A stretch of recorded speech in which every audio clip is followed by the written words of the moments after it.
Hello student, last video में हम tools of recumbent biotechnology के बारे में डिस्कस कर रहे थे। टूल्स ऑफ रिकम्बेंट बायोटेक्नोलॉजी है, इसमें हमने फर्स्ट रेस्ट्रिक्शन एंजाइम्स के बारे में स्टडी किया। रेस्ट्रिक्शन एंजाइम्स में हमने उसके टाइप्स एंड इस तरह से कट करके हम आइसोलेशन करके जो हमारे डिजायर्ड डीएनए फ्रेगमेंट को सेपरेट करते हैं उसके बारे में डिस्कस किया। ओके, उसके बाद लाइगेज एंजाइम से हम वापस उसे ज्वाइन कर सकते हैं, उसके बारे में स्टडी किया।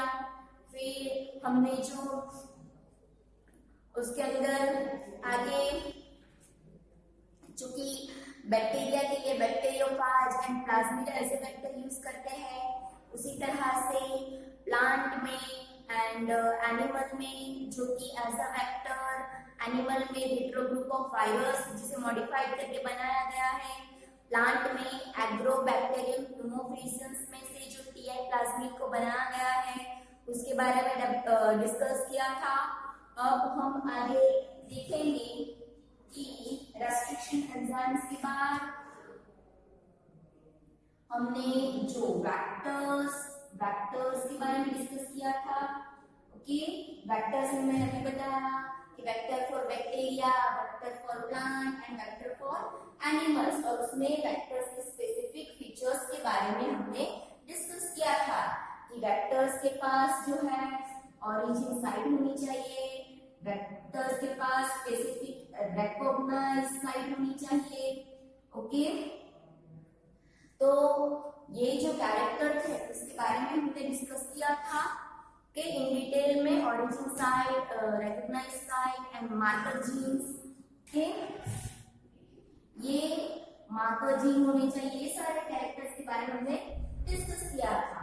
अब थर्ड वन हम डिस्कस करेंगे हमारा होस्ट, कि हमने हमारा डिजायर्ड डीएनए जो है उसे रेस्ट्रिक्शन एंजाइम्स की हेल्प से कट कर लिया है, जेल इलेक्ट्रोफोरेसिस मेथड से उसे क्या कर लिया है, सेपरेट कर लिया है।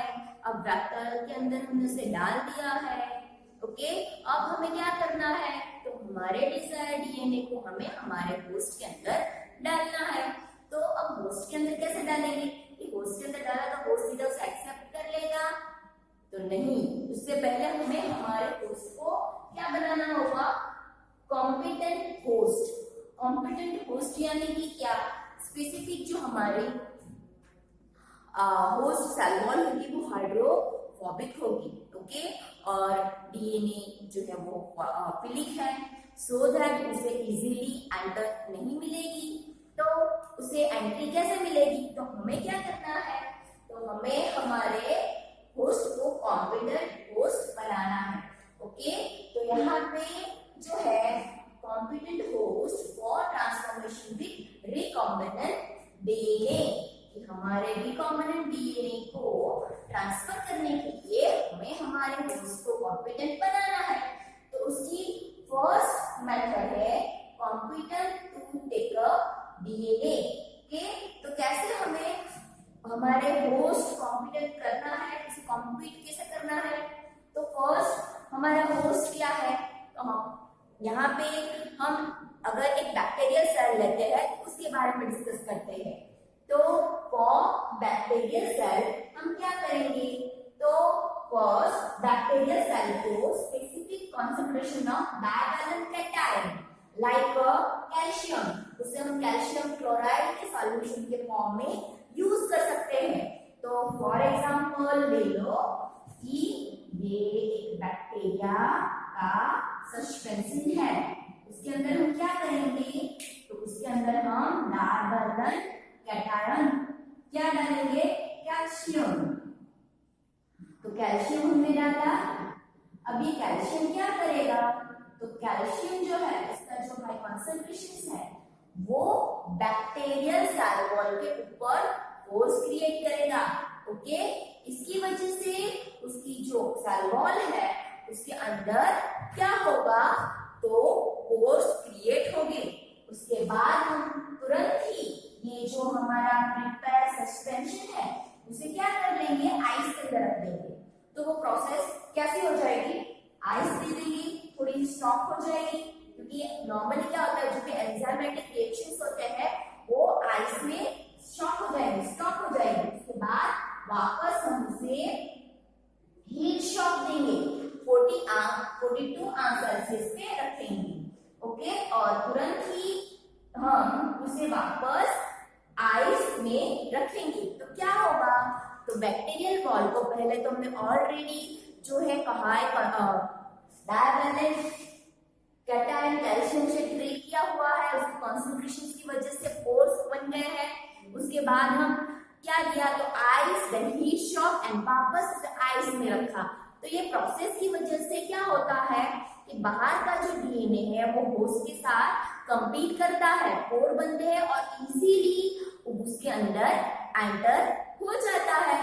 ओके, तो क्या होगा, तो हमारा रिकॉम्बिनेंट डीएनए डायरेक्ट एंटर नहीं होता, हमें बैक्टीरियल सेल के अंदर एंटर होने के लिए host competent to take a DNA, इसके साथ एक कॉम्पिटिशन क्रिएट करना होता है और कॉम्पिटिशन में हमें वेरियस कंडीशंस प्रोवाइड करते हैं। Clear that? First bacterial host cell को हम क्या करेंगे, तो कैटायन डाइवैलेंट कैटायन कैल्शियम से ट्रीटमेंट देंगे। ट्रीटमेंट देने के बाद क्या करेंगे, उसे आइस पे रखेंगे, वापस एक हीट शॉक देंगे और वापस आइस में रखेंगे।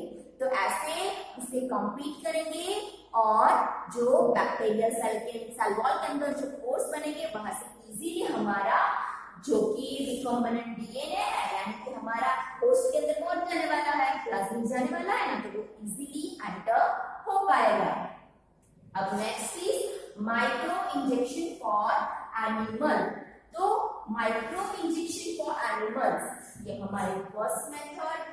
अब सेकेंड में क्या होगा, माइक्रो इंजेक्शन में, तो माइक्रो इंजेक्शन में होगा directly inject into the animal cell. क्या होगा, तो directly inject into animal cell nucleus. यहाँ पे क्या करते हैं, तो न्यूक्लियस के अंदर सीधा इंजेक्ट करते हैं। ओके, माइक्रो इंजेक्शन, यहाँ पे micro injection like specific instrument like होगा, उसकी हेल्प से न्यूक्लियस के अंदर सीधा इंजेक्शन की प्रोसेस होती है। ओके, तो माइक्रो इंजेक्शन में आपको क्या याद रखना है, तो micro injection method use for the specific animal cell. हम ये मेथड एनिमल सेल के लिए यूज करते हैं, जिसके अंदर हम क्या करते हैं, तो directly inject our recombinant DNA into the nucleus. Okay, nucleus के अंदर डायरेक्टली इंजेक्ट करते हैं। देन बायोलिस्टिक और जीन गन फॉर प्लांट। तो ये जीन गन और बायोलिस्टिक मेथड हम कहते हैं। इसमें क्या होता है, तो हमारे स्पेसिफिक जो भी होस्ट सेल है कौन, तो ये जो बायोलिस्टिक और जीन गन मेथड है, तो ये मेथड किसके लिए यूज होती है, तो स्पेसिफिक ये मेथड हम प्लांट के लिए यूज करते हैं। ओके, तो प्लांट सेल को हम लेंगे एज अ होस्ट। ओके, तो वो प्लांट सेल के ऊपर क्या होगा, तो यहाँ पे प्लांट सेल के लिए ये मेथड यूज होती है। अब प्लांट सेल में ये मेथड में क्या होता है, गोल्ड और टंगस्टन के पार्टिकल्स, गोल्ड और टंगस्टन के पार्टिकल्स को बम्बार्ड किया जाता है, यानी कि इसके ऊपर अप्लाई किया जाता है छोटे छोटे पार्टिकल्स को, और कंटिन्यूअसली बम्बार्डिंग के बाद वो पार्टिकल्स जब प्लांट सेल के ऊपर टकराएंगे, बम्बार्ड होंगे कंटिन्यूअसली, तो उसके अंदर उसकी जो सेल वॉल है वो कैसे हो जाएगी, तो उसके अंदर पोर्स क्रिएट होंगे, जिसके थ्रू अगर हमारा जो भी डिजायर्ड डीएनए हो उसके अंदर एंटर हो जाएगा। क्लियर है? तो नेक्स्ट जो ये है बायोलिस्टिक और जीन गन मेथड। ओके, तो बायोलिस्टिक और gene gun method use for the plant. Okay, जब हम प्लांट सेल के ऊपर काम कर रहे हो एज अ होस्ट, तब हम ये मेथड यूज करते हैं बायोलिस्टिक और जीन गन। ओके, जिसमें क्या होता है, तो गोल्ड और टंगस्टन के पार्टिकल्स हम इंसाइड सेल पे अप्लाई करते हैं, जिसकी वजह से उसकी जो वॉल्स है वो हमारे जो भी डिजायर्ड डीएनए फ्रेगमेंट के लिए इजीली एंट्री वे बना देती है। क्लियर है, ध्यान रखना। और लास्ट इज डिसमर्ड पैथोजन। यहाँ पे ये टेक्निक में क्या होता है, तो हमने बैक्टीरियोफाज के बारे में डिस्कस किया था कि किस तरह से बैक्टीरियोफाज इन्फेक्ट करता है और इन्फेक्ट करने के बाद उसे हमारे जो भी डिजायर्ड डीएनए है उसे पहुंचाता है। ओके, तो यहाँ पे भी ऐसा ही होगा कि फॉर एग्जांपल ये हमारा बैक्टीरिया है, बैक्टीरिया को बैक्टीरियोफाज क्या करता है, इन्फेक्शन करता है, और इन्फेक्शन करता है तो क्या होता है, तो सिर्फ वो अपना जेनेटिक मटेरियल बैक्टीरिया के अंदर डाल देता है, बाद में उसके अंदर जाके वो मल्टीप्लिकेशन करके क्या करता है, अपने जैसे बहुत सारे बैक्टीरियोफाज उसके अंदर डेवलप कर लेता है। तो यहाँ पे भी ये जो मेथड है उसमें इनफेक्ट मेथड यूज की गई है। क्लियर है? ओके, डिसमर्ज पैथोजन मेथड में हमें सिर्फ यही ध्यान रखना है कि इनफेक्ट मेथड कि बैक्टीरिया सेल को इन्फेक्ट करवा के हमारे जो भी सेल है उसे अंदर हमारा जो भी डिजायर्ड डीएनए है वो पहुंचाते हैं। क्लियर है? तो कॉम्पिटेंट होस्ट क्लियर है? तो कॉम्पिटेंट होस्ट में आपको यहाँ पे 4 मेथड्स याद रखनी है। Competent to take up DNA, ये जो भी होस्ट है उसे कॉम्पीट करना है डीएनए के साथ, उसके लिए हमने स्पेसिफिक मेथड पढ़ी। उसमें याद रखना कि डायवेलेंट कैटायन कैल्शियम है, उसके बाद ice and shock and again ice. Okay, उसके बाद micro injection method for animal, जिसके अंदर डायरेक्टली क्या करते हैं, तो न्यूक्लियस के अंदर इंजेक्ट करते हैं।